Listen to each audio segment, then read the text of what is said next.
large earthquake has struck in your area, overwhelming EMS with casualties. Scores of injured are making their way to the nearest hospital. That hospital is yours. Your ER has reached capacity and is on diversion. You will need to manage the approaching patient surge externally. Your team must work together to establish and manage an external care area. You will need to identify and establish triage and treatment areas to provide patient care and designate incident management positions to effectively handle the patient flow. Patients will enter your triage corridor in unpredictable ways. EMS will deliver non-ambulatory patients on backboards, while self-transport patients will present in both ambulatory and non-ambulatory states. Triage teams will need to quickly determine each patient's start triage status and apply the appropriate colored ribbon.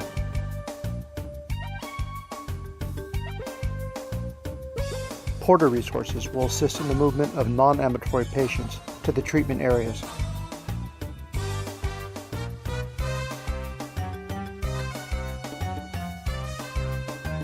In treatment, patients will be issued triage tags to document medical care provided.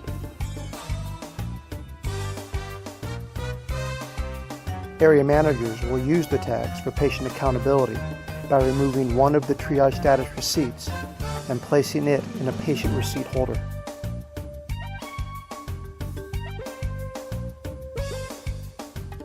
Your primary objective is to transfer patients to definitive points of care as beds become available. Use the hospital's intake point or use the patient transfer point to send patients to alternative care facilities or home. Before a patient can be sent to either point, it must be confirmed a bed is available. This will be determined by the spin of a dial. If a bed is available, the transfer process may begin. Movement of non-ambulatory patients will again require a porter to move the patient to the designated transfer point. If a patient is being moved off-scene, a transport card will be needed as well. The types and number of patients transports can carry differ. Once a transport arrives, the porter may be relieved. Prior to loading the transport, the triage tag's transportation receipt must be removed to document where each patient went. Information fields on the front and back of the receipt should be completed for accurate patient tracking. The receipt is then placed in the receipt holder to provide a permanent record.